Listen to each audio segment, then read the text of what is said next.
कलयुग में धरती पर क्या क्या होगा। विष्णु पुराण, जिसे दृष्टि के पालन करता भगवान विष्णु की लीलाओं का वर्णन मिलता है। इसमें भगवान विष्णु के कल की अवतार भी उल्लेख किया गया है।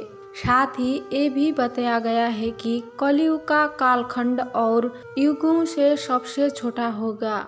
विष्णु पुराण कलयुग के वर्णन करते हुए कहा गया है कि कलयुग में पाप इतना अधिक होगा कि सृष्टि का संतुलन बिगड़ जाएगा। संतुलन ना बिगड़े इसलिए इंसान को समय समय पर चेतावनी भी दी जाएगी, लेकिन वो उनको अनदेखा भी करेंगे। पुराण में लिखी बातें हर दिन आपको सामने गुजरती जाना पड़ेगा और मनुष्य की आयु के बारे में जो बातें इस पुराण में कही गई है उसे जानकर तो आप हैरान में पड़ सकते हैं। आयु विष्णु पुराण में बताया गया है कि मनुष्य की आयु सीमा धीरे धीरे घट जाएगी और अंत में मात्र 20 साल रह जाएगी। छोटे छोटे बच्चे में बढ़ रही गंभीर बीमारियां, वायरस और घटती आयु सीमा क्या इस तरफ इशारा नहीं कर रही है कि एक समय ऐसा भी जाएगा कलयुग में लोगों के बाल अल्पायु में ही सफेद होने लगेंगे और 12 वर्ष की अवस्था में ही लोगों के बाल पकने लगेंगे। धर्म पुराण में बताया गया है कि चालाक और लोभी व्यक्ति को कलयुग में विद्वान कहलाया जाएगा। ऐसा लोग ही धर्मात्मा ही कहलाएंगे। शास्त्रों और वेदों का पालन कोई नहीं करेगा। कभी धर्मगुरु अपने फायदे के लिए लोगों का इस्तेमाल करेंगे। वो ज्ञान की चर्चा तो करेंगे, लेकिन उनके आचरण राक्षसी होंगे। कलयुग में विवाह एक प्रकार का समझौता होगा।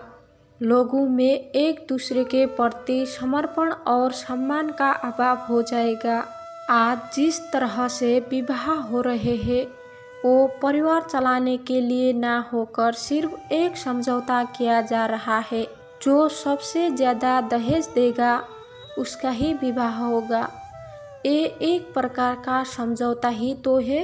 विभिन्न प्रकार के रोग, सर्दी, गर्मी, बरसात और ऋतुओं के परिवर्तन से लोग परेशान और दुखी होंगे। बिना मौसम के बरसात, ठंड, गर्मी से फसल बर्बाद हो जाएगी। नदी, तालाब, जलाशय सब सूख जाएंगे। जल के बिना धरती फटने लगी और लोग बूंद बूंद पानी के लिए तरसने लगेंगे। किसान अनावृष्टि के कारण आत्महत्या करेंगे, इसलिए पानी बचाने पर ध्यान दें। कलयुग में जिस व्यक्ति के पास धन नहीं होगा वो अधर्मी, अपवित्र और बेकार माना जाएगा और जिस व्यक्ति के पास जितना धन होगा वो उतना ही गुणी माना जाएगा और कानून न्याय केवल एक शक्ति के आधार पर लागू किया जाएगा। व्यक्ति के अच्छे कुल की पहचान सिर्फ धन के आधार पर ही किया जाएगी। धन के लिए वो अपने रिश्तेदारों और दोस्तों का रक्त बहाने में भी हिचक नहीं महसूस करेंगे। देखा जाए तो आजकल ये सब सत्य हो रहा है। लोग धन के लिए अपने ही रिश्तेदार और परिवार वालों का खून बहा रहे हैं। पूजा पाठ और देखावे का सहारा लेकर लोग आगे बढ़ने का प्रयास करेंगे, लेकिन इनमें नुकसान उनका खुद का ही होगा।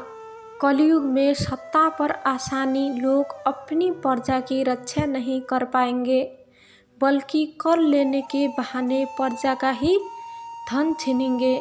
लोग भूत प्रेतों को देवता मानकर पूजने लगेंगे।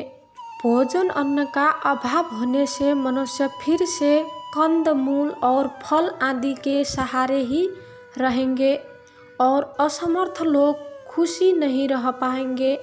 कलयुग में लोगों के आलस्य और निष्क्रियता के बारे में भी विष्णु पुराण में बताया गया है। इसके अनुसार लोग बिना स्नान के ही भोजन कर लिया करेंगे। सबसे अच्छी बात, वेद व्यास जी ने सभी युग में कलयुग को श्रेष्ठ युग भी बताया गया है। उन्होंने कहा है कि कलयुग में मनुष्य को 10 साल जप करने के बाद पुण्य की प्राप्ति होती है। त्रेता युग और द्वापर युग में वही पुण्य 1 साल के जप द्वारा प्राप्त किया जा सकता है। तो कलयुग में इतना ही बड़ा पुण्य मात्र 1 दिन में तप से प्राप्त किया जा सकता है। इस तरह व्रत और तप के फल की प्राप्ति के लिए कलयुग ही सबसे श्रेष्ठ समय है। सच्ची भक्ति से मनुष्य की ईश्वर की प्राप्ति कर सकता है। यदि आपको ये वीडियो पसंद आया हो तो अपने दोस्तों और परिवार में इस वीडियो को शेयर करें और हमारे चैनल को लाइक और सब्सक्राइब करना ना भूलें। जय श्री राम।